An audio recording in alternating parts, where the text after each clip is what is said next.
What's up mga pards? Kamusta po kayong lahat? Maraming salamat sa inyong patuloy na pagsubaybay ng aming episodes. Yan.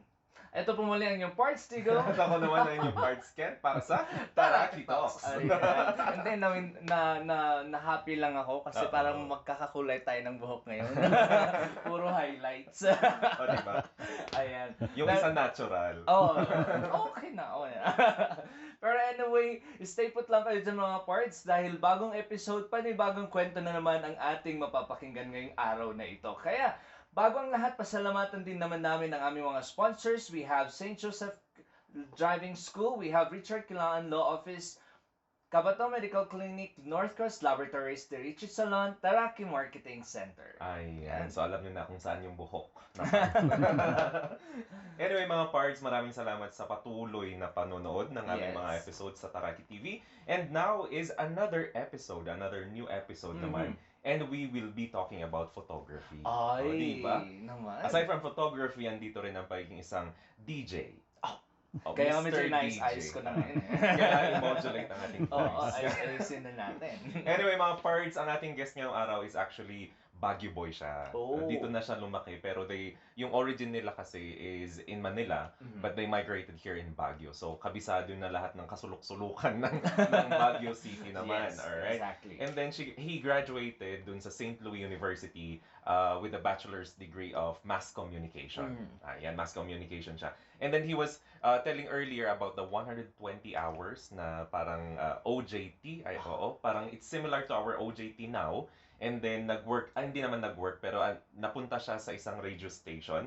And the radio station was DWHB.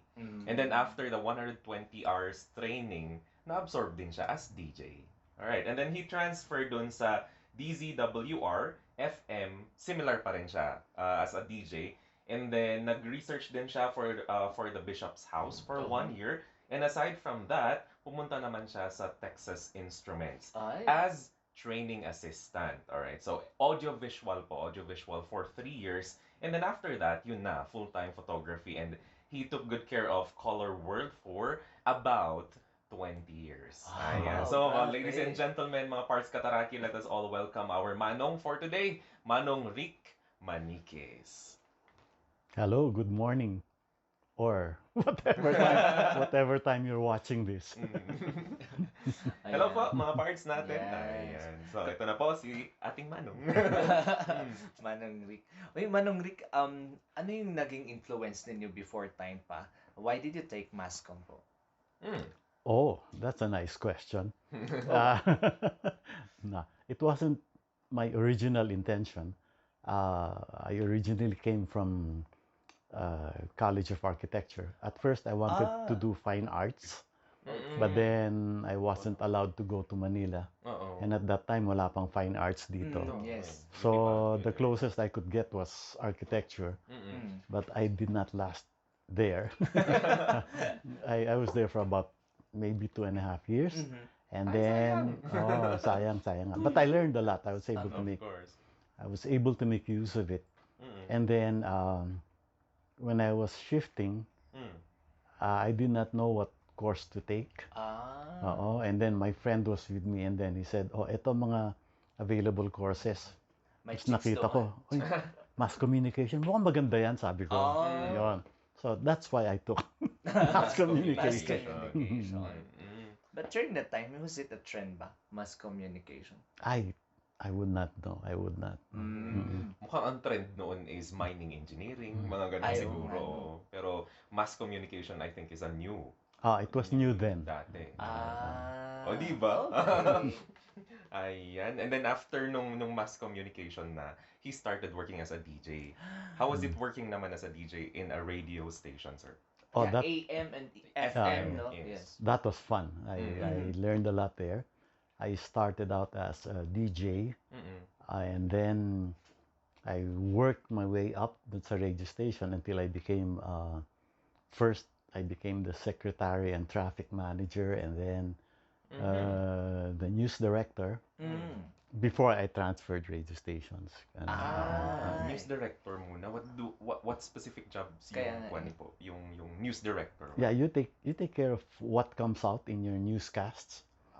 So, Oo. kayong taga-filter ng mga infos. Basically, yes. But it was simpler that time, you know. Oh. Yeah, unlike now. It was simpler that time. And then, yeah, you just make sure that you have the right news materials. Yeah, ganon. Yeah, basically that was it. Ayun. That was for a year and then 3 years. Yes. Oh, that was for I don't remember. Remember? Maybe Let's forgive maybe Manong. maybe 3 or 4 years Three ako or sa 4 radio years station. sa Oh. radio station. But you know what? I'm very curious then. During that time kasi ang mauso pa naman is radios. And as part of being the source of information, ano yung mga challenges na nakita nyo nung time na yon in delivering messages or Yes, to the listeners. news to the listeners? Oh, okay. I had to make sure that I knew what I was playing, the kind of music. I had to research on the band or the performer, the composer, the kinds of recordings that were being done then. Because at that time, since walang internet, you were the only source of information for the listeners, Kailangan di ba? mag-interview. So you had to know what you were playing. That's right. Yun. Uy, Ganun. grabe. That's the difference kasi now, pag kunwari may parang ngayon, interview natin Sir Rick Maniniyot, ganyan. So we just search sa internet and we get information. Yes, yes. But before you need to go and then read And books. I guess you siguro. need to know a lot of people, no? Oh, yes. As a source of yes. information. PR kasi. Yeah. Kaya siguro yung mga batch ni na sir, hanggang ngayon magkakakilala. Oo. Like, ay, nakita ko yan sa isang event. Ay, nakita ko yan sa isang event. Of Because course. they communicate with a lot of people, unlike now. Di ba direct? Oo, napapansin ko yun kay Direk. Kaya wow, ganun ako pag the following day we have new wow, ganun. But anyway, dun sa Texas Instrument naman man, sa Texas Instrument natin, visual artist. Yeah, so they produce, right? Yes, I was in charge of doing training films. So when there would be machines that needed some kind of instructional video, I would do that With the voiceover siguro. with a voiceover. I was doing everything then. I was doing the script, the video shooting, Oh, wow. the editing, And then voiceover. the voiceover, all around. yes, and the soundtrack. Oh, Yeah, really no, nice. all around. But I think it was the most productive period I've ever had. But then I had a lot of support. That's Okay. nice. Yeah, but I can't imagine, because you do all the things for one production. Yes, That's Tapos manual pa. Yes. yes. Unless now nga medyo nalaklakat ikas nga pa nag-aramid ti video. Oh, wow. Wala. Yun ba? Ayan, so yun po ang experience niya for Texas Instrument. Now, going naman to the main point, which is photography. Yeah, di ba? You know, Manong kasi we are aspiring photographers. Joke lang. Lately lang. Lately lang, oh. Sinong kumuyog po sa inyo? For photography naman, knowing that you're a mass communication graduate and then worked as a DJ, tapos biglang nag-shift na siya sa photography. Okay. So, I've always been interested in photography, but I could not afford it. Alam naman yung mahal ang photography, di ba?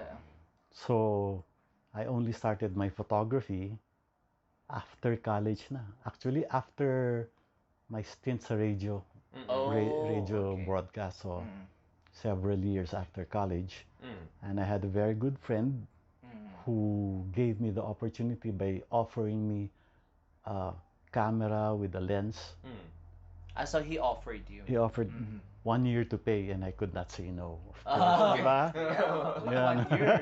Yes. So that's how I got started. If it were not for that, I'm not sure I would have gotten into photography.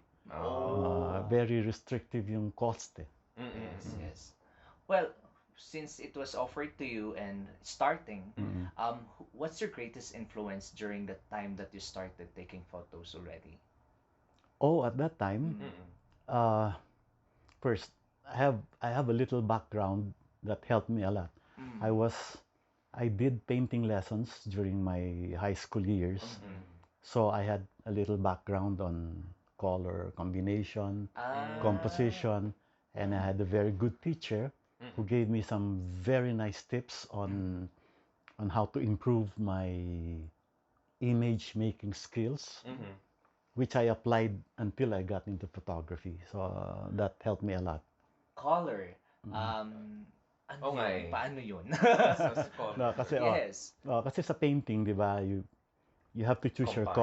colors Oo. carefully Yes. when you paint. Mm. And then he said, if you want to learn more Mm. about composition and color, I suggest you go to the library and look up images, whether anything that's visual, whether it's painting, photography, whatever, magazines, Yes. books. Mm-mm. Kasi wala pa nga internet, so you had to That's go right. there and you had to research.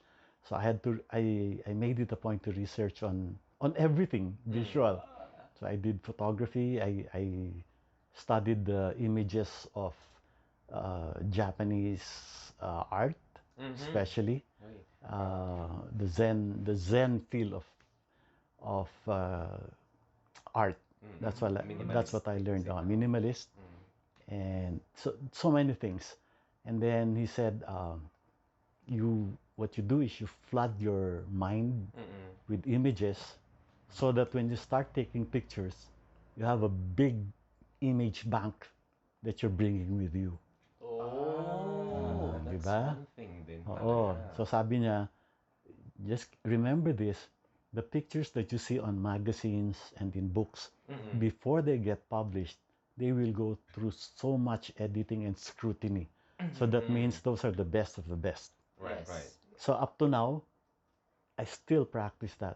Mm-mm. So when I want to be inspired by good images, I go look for secondhand books on photography, books by National Geographic, Mm. Time Life, and I look at the images because I know those are the best images. Mm. That's why they got to be published. All right. Yes. Kasi the difference now is you can always Google, di ba? You can always look at pictures, Tama. and anyone can post pictures. Yeah. But do you know if that Regardless of the if, quality ng do you know if those are the right pictures to look at? Mm. So you have to study, you have to learn. All right. Oh. And by that, you can actually browse books din talaga. Yes. Ay, But for me, naman. books are the best because you have a hard copy. Yes. Yeah. And And you can anytime always you can always go back go back. and Yeah. look. Mm-mm. And the inspiration is more solid because you saw it, you held it, Yes. you looked at it. So even when you close the book, you have that image in your head. Yeah. It's unlike sa internet kasi, sa dami ng images, after a while, you don't even remember That's anything right. that stands out. And then it changes din yung sa screen kasi. Yung sa screen ng computers or cell phones, the colors changes. Yes. Pero pag sa libro, yun na yun. It's already makikita printed. mo, oo. Yes. Oh my God, Ay. wow. We have a new learning now. Uy, pero Manong Rick, you know, I still can remember kung ano yung una kong na-picturean. And that was a sala set. Sala set sa Okay. Chongsan. Oh. And then I adjusted a lot of colors para makita mo talaga na, uy, sala set ito, ganyan. For Manong Rick naman, do you remember your first na picturean, and then did you like yung image na nakuha mo? No, I don't remember. I do not No remember sway. that. Years I don't ago. remember. That's too long ago for me to remember. But do you like yung outcome, for example, na nagpicture ka and then tinignan mo na yung printed? Do you like it immediately? No, not immediately. The first rolls of film that I took, I was not really happy with them because I knew I was learning. Yes. So when I looked at the pictures, I would say, I'll do better next time. I'll do this, I'll do that. And I'll avoid this, I'll avoid that. And I learned a lot when I started printing my own pictures in the dark room. I think that was the best learning curve for me because when you print your own pictures, so you use your film and then you develop it, and then you print your own pictures. The whole process is a big learning experience. That's right. So that the next time when you take a picture, you have an idea how it will go through the process, diba? In developing, printing. Yes. Yes. Mahaba-habang proseso Mahaba, ito. mahaba. Kaya Yun. kailangan kong galingan. Tsaka mahal ang film. So, Exactly. Limited pa. Ayan, parang ilang 24 dati-dati. shots. 24. Oo. The maximum before was 36 shots. Yes. So, yung 36 shots na yun, titipirin ko yun, Oo. mauubos ko yun in maybe 2 weeks or 3 weeks. So talagang pili lang talaga Pili yung lang, shots na oo. kukunin nyo before. Kailangan And it tipirin. has to be perfect. But I just wonder, no, go ahead. when you were starting, Sir Rick, of course there are themes na gusto ninyong iparating din sa mga gustong tumingin ng mga pictures niyo. What were your favorite themes na pinapakita sa mga pictures ninyo? Wow. No, well, I'm not sure if I had a favorite theme, but very early on when I was doing my research sa mga magazines and books, I've always liked peaceful pictures. Oh, That's why kaya pala. maaga ako nagumpisa nung I have a series that I call Gentle Thoughts that I've been doing for so many years. In fact, I just finished an exhibit at Bencab Museum a few months ago. Ay, wow, congratulations. Yan. Gentle Thoughts ang title. Gentle Thoughts. Can we check it out on Facebook or ba? Google? Do you I have it? Yes, I have a folder on my Facebook page. We can check that there out. we go.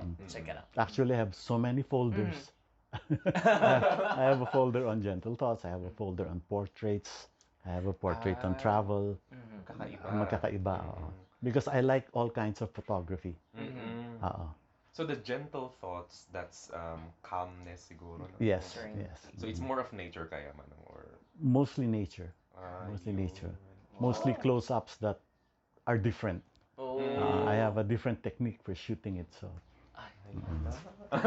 Sana Well, meron you tayong can- Talking chance to- about techniques, no? Ano yung pinakamahirap?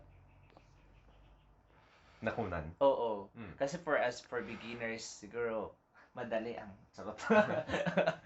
sa akin, personally, pinakamahirap, pero which is my favorite, portraits. Oh. Ano yung nagpapahirap sa portrait? Okay, portraits kasi, kung tutuusin, for most portraits are easy because, like, especially if you have lights, you can control the condition, and then you can give the poses, and then you can Google, you can, you can have pegs that you follow, which is actually what most photographers are doing now, di ba? Yes. Meron silang basis for what they do. For me, as much as possible, I don't like to follow pegs for my portraits. I want to create a portrait Your own. based on the subject matter, based on the person.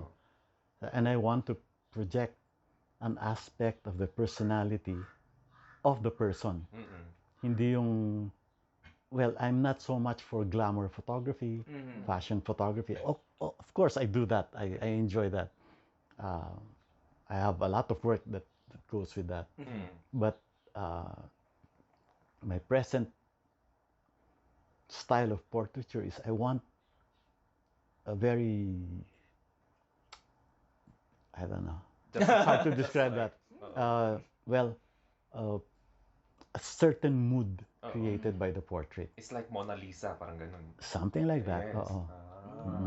That you're really showing the personality talaga. The personality, Subject It's mismo. unique. Unless the subject wants to project a different persona, then I'll do that. And But that's in the fashion industry siguro na. fashion and glamour, Yeah, and di ba? other ads. Right. I will do the shots that the model likes, but after that, I will do my own. Shots. Oh. At least na-satisfy pareho, di ba? Naman. You as a photographer and the client. Oo. So it's basically a collab between the photographer and the model. Yes. So that means you really have to also know the person para Yes.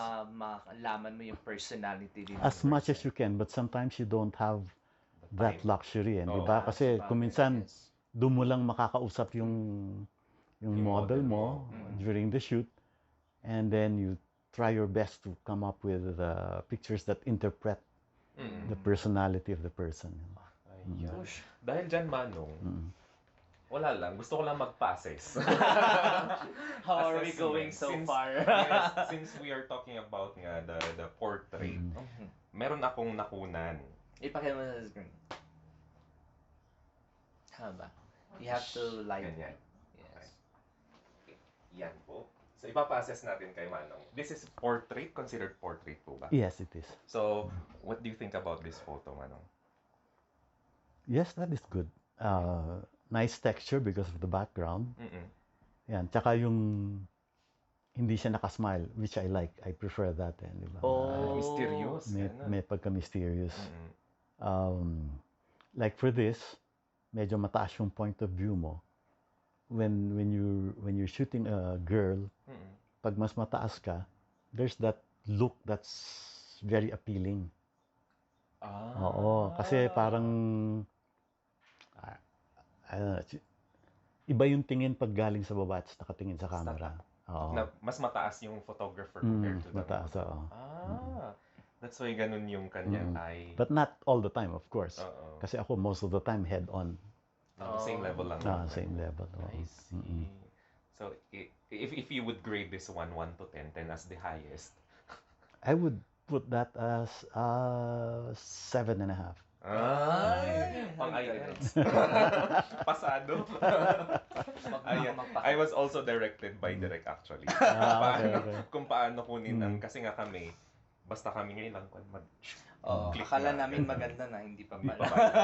Pero Thank you, Direk. maraming aspects sa portraiture that can be learned, but it has to be like, we need to sit down. And I can tell you step by step kung ano yung mga essentials. Yung mga essentials. Ano yung mga kailangan isama, ano yung kailangan i-avoid. Photography 101. Photography 101. How about parts, Brenda? Do you have? Hindi ko mahanap eh. Dami nang kinuhan. What you can do is go to my page. Yes. And then go through the album na portraits. Yes. And then you will see my approach to it. Ayun. Sige diba? I-add na natin yan mamaya. Yes. Ayun naman. Okay. So thank you, Manong, for for that insight naman sa portrait photography. Ayan. So you check his Facebook din, mga parts namin, para makita niyo yung ibang works ni Manong doon. Yes. Diba? Exactly. At ngayon naman, syempre, parang aside from that, ano yung, for a beginner, ano yung usual na tips na lang? Tips na ibibigay niyo for a beginner in photography? For a beginner, Yes. first is make sure you look at as many pictures as possible. All genres. That's one. All genres. Para mapuno yung utak mo ng images, marami kang baon. So that when you take pictures, you have sort of an idea what makes a good picture and what makes a not good picture. So you can avoid the pitfalls early on. And then take a lot of pictures. Especially now, digital, that's a very big advantage to you because you can just take pictures. That's right. And you can delete the bad ones later. But there's a tip there that I can share with you. When you take pictures and you review the pictures, do not delete pictures right away, except for the blurred ones lang. Okay? But the rest you keep it, and then always have a backup copy. Okay? And then review your pictures again after a week. Ay, wow. Yeah. Ganun. So, wait. So after a week, you review your pictures. That's the time you can start deleting the ones you don't like. Because sometimes, may mga pictures na, halimbawa, kinunan mo kanina, an hour or two ago. Umuwi ka, dinownload mo sa computer. Chinek mo. And then you see, hindi ko gusto to. You start deleting. Na. I see. Only to find out, if you did not delete that, maybe a week from now, you look at the picture again, then you can say, uy, maganda pala to. Oo nga eh. Sayang kung dinilit ko. So I still have pictures taken years back that I'm still making use of now. Oh. Oo, kasi yung nga, I don't delete right away. Yun, I delete only after I've reviewed it a few times. Right. I experienced that. Lalo na pag kumuha ko din ako ng mga picture na dire-diretso ng isang tao ganyan. Tapos, didelete ko sana pero hindi muna. Pero no kita ang agpay, so after 2 weeks kasi, apay nga met day. Apay na met day. Yes. Right. Thank you, Manong, for that. Ay, Yun. wow. Very important yun. Anything else, Manong? Well, okay. This is something that I've taught the students I've had and those who have attended my workshops. When you're judging your pictures, okay, first is there are pictures that I call sudden impact. Yung pagtingin mo, wow. Okay? And those are nice pictures. Okay? Those are nice pictures because it got your attention na, di ba? Yes. Okay. And those are the pictures that you usually post on your Social Facebook media, page. yeah. Instagram, no? Actually. Which is okay. But then there are other pictures. I call them the slow burn pictures. Slow burn. Slow burn pictures. They grow on you. So like let's say you see a picture that you took kanina. It's not that good. It's just, so. 1 week later, you take a look at it and, maganda pala. Sudden impact. 1 month later, or maybe a year later, you go back and then you say, this is actually a good picture. So that means through time, it grew on you. So those are the pictures that I like personally. It grows on you. So that the longer you look at the picture, the better it gets. The more you learn from it, the more nice feelings or moods that you get from it. So yun. So kaya ko ina-emphasize yun, not to delete pictures right away because you might be throwing away your Best pictures that grow on you. The pictures that grow on you, yes. Pictures, yan. Well, I've had it in my Google Photos. Yes, kaya mga parts natin, since it's digital na, we can keep naman our photos sa Google Photos. i-back up natin o yan. Drive, mga ganyan. So that even if Flash you delete drive. it on your device, At least. ayan, nakasave siya or nakabackup siya sa Google Photos. Mukhang ang gagawin ko mamaya ay magre-review ng photos. Diba? Kaya ang dami kong pinapakita sa'yo noon. Yung mukha niya noon. Ayun naman. At saka, ang isa pa dyan is, as we grow in our photography, hindi ba? Now we have the tools, we have the editing software. And then as you go along, di ba? You learn more sa editing. Yes. So I'm not saying edit it to death, like have 15, 20 layers. No. Avoid that, di ba? If you can. Dapat nga yung picture mo, the moment you take it and you look at it, you're already 90% sure that it's a good picture. Yes. So you will edit it only to enhance or to do minor adjustments or to clean it up. Ayun. So when you're doing that, you learn editing kasi is another tool. Yes. Okay, which we did not have when we were doing film. Oh. There was no editing then. You can only do darkroom adjustments. But now that you can edit, you can make use of that tool to make your pictures more uncluttered. Oh. Okay? The term uncluttered. Uncluttered. Hanggang So, nawarakas tapos ganyan. and then you can do some things to your picture that will enhance it. And I don't know, some people will disagree with me on that, di ba? About editing. But it is a tool and you can use it. Yeah. Why not? No, but just don't overdo it. Yeah. Well, I'm editing photos also for our cover, for the cover photos of our videos, or somewhat, or sometimes I edit also the ones that I post in my social media page.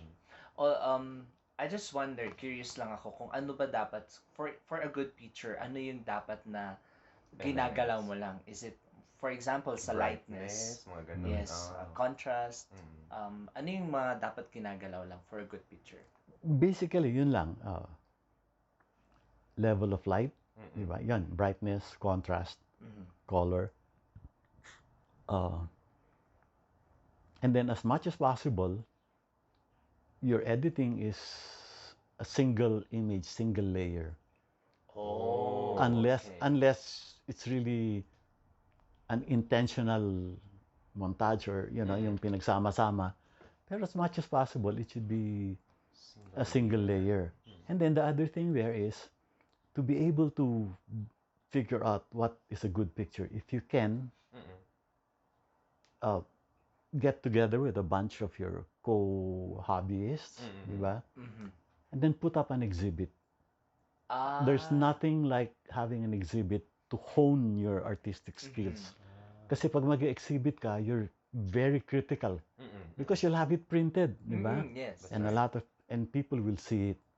It's unlike social media, they can just swipe and then that's it. Oo. Pero pag nag-exhibit ka kasi, you will also learn from your fellow photographers kung ano yung magandang image o kung ano magandang gawin. And you will receive feedback from them. And then when you've done that, you learn again that there's a certain amount of self-criticism in your pictures that you need to put in. So after an exhibit, you will have, kunyari, you start posting pictures again on social media. The question to yourself is this worthy to be exhibited? Okay. Is it? Is it worthy? So that means mas selective ka na ngayon sa picture kasi hindi lang yung basta post ka lang ng post. Yes. Ganun yun. Magiging ano na tayo. You ask yourself, worthy ba to na i-exhibit? Is this art? Mga ganon, di ba? But then you can only do that when you've joined an exhibit, when you've joined these activities that makes you improve yourself. Ganun. Another inspiration na naman yan, Parts. Of course. Next exhibit na tayo. Kahit na maliit lang na exhibit small prints, go sign up in a cafe, a restaurant, wherever, then just show your images. Pero what kaya are the qualities of a good photographer? Ay, push. Wow. Would that be kaya magandang katanungan para sa isang photographer? Magandang tanong pero mahirap sagutin. Qualities of a good photographer. So top 3 ganyan. Marami yata. Mahirap i-list yun but off the top of my head, I would say the photographer has to be passionate about what he's doing. Passion. I think first and foremost yun na. And everything else will follow because if you have passion, then you will research, you will do what needs to be done. Initiate to come up with good pictures. Right. Be passionate. Passionate naman din tayo, na? Ayan, alright. So it would not be just saying it's a hobby, but it is really your passion. It has to be a passion. Hindi excuse yung hobby. Yes. Grabe, ang dami kong natutunan ngayon, especially sa portrait. Taking portrait photos, ganyan, na napag-assess din na free assessment. Yes, and kaya nga, Parts, mamaya mapapa-stock na naman tayo sa profile. So, in-stock talaga namin. Titignan natin yung mga works din ni Manong Rick. Yeah. By the way, Manong, nag-judge, of course, nag-judge na rin kayo ng photography contest, Manong, no? And then, ang napapansin ko sa mga photography contest, yung iba, gusto nila na raw, hindi edited. Yung iba naman, ang gusto lang na editing is brightness only. Which one there do you prefer, Manong? Is it the raw or the one with edit? The first choice would be the raw. Kasi you're checking the native ability of the photographer na original shot and that's it. Yes. And there are some groups that do that. They have competitions na bawal ang editing. They have to submit the raw image and then that's where they're judged. Doon mo makikita kung gaano kagaling yung photographer. Nasa camera din po ba yun, sir? No. No naman. Camera is just a small part of the whole process. It's in how you compose, How you imagine din, no? yung concept mo and everything. Camera is, well, if you have a good camera, it helps because you have better contrast, better exposures, no? But basically, it's what you envision when you take the picture. It's what you envision when you take your picture. Ayun naman pala, alright. Okay. Kaya naman, ay nako talaga, kulang talaga yung Yung time oras natin. natin, No? no? Pero gustong-gusto pa naming malaman yan. But you have workshops in the future po? This April or Well, coming May? I'm planning, pag medyo okay na yung situation natin, then we can have a workshop. Oo. Ayan. And we will Abangan join. yan. Yes. Of course. Abangan yan sa kanyang Facebook page. Do follow the Facebook page of Manuiquis. Pero ngayon, Oo. maglalaro na tayo. Mga Magpa-fast talk parts. May tayo. pa-fast talk kami kay Manong Rick. Wow. Ano yan? Sabi namin kanina, lights on, lights off. Pero wala na, nasagot na yun. Hindi na namin sasabihin. Kaya ito na lang. Dahil dyan, habang hinahanap ko, mauna ka na, Parks Brenda. Alright, let's start with the first one. We have here portrait or landscape. Portrait. Alright. Fast talk pa rin to. Yes. Sa lahat ng camera manong na na-try mo, ano yung best for you? Yung ginagamit ko. Anong gamit? Anong gamit mo? Nikon ang gamit ko. Oh. Ever since. When I started with Nikon, Yun na all yun. the way. For a while, I did another brand, but I went back to Nikon. So. Nikon 123. May ganun ba? May model. Ay, sorry. Oo. So Okay. Next. Next one we have here. Best angle you prefer in taking pictures. Head on. Head on is the same level na. Alright. And then Manong Kwan, digital or film? Digital. Ay, gusto ko to. Idagdagan muna natin. Para kay Manong Rick. Okay, we have nature or model. Nature. Nice. So, ang nature ni Manong pala is like 90% and model is 89%. 89? Of course, we will be asking you naman, for you, what is Taraki? I really don't know. I've seen that word, but actually, I want to ask what it is. But nung what comes into your mind? Positive, good. Yun. Exactly. That's Yes. being Taraki already. Yes. And Manong, oo nga, there are a lot of definitions when it comes to Taraki. Pero yung generic siguro is yung hindi ka nahihiya, ganyan. I mean, Positive. balance. Yeah, Balance positive. yung kwan mo. Balanced lahat. Yeah. Gwapo, ganun. Yes, kapo.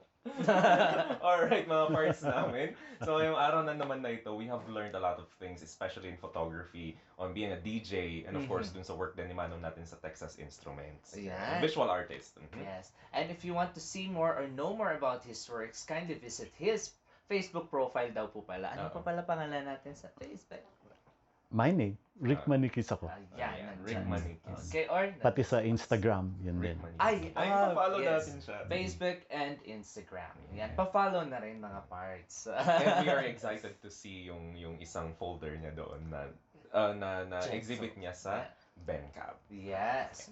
All right, so mga parts, I hope we hope we learned you learned something from that, and again inspiration then. Of course. All right, lalo na sa mga aspirants na maging aspirants, tama? Aspiring photographers. Ayan. So anyway, thank you so much to all our viewers. Thank you for sharing them as well, and thank you for sending your love here in the comment section. Thank you for your like reactions, heart reactions. Ayan. Maraming salamat, and pa-follow na din po and subscribe us our channel, YouTube channel, Taraki TV Official, and of course our Facebook page, Taraki TV. And we would also like to thank all our sponsors. We have Richard Kilaan Law Office, St. Joseph Driving School, Cabato Medical Clinic, North Coast Laboratories, Tirichi Salon, and Taraki Marketing Center. Ayan. Once again, thank you very much, Manong Rick Maniniyot. Okay, thank you. We Thank have you. met ngayon, araw na ito. Alright, so this has been Kent. And your parts to go for Taraki Talks. Bye!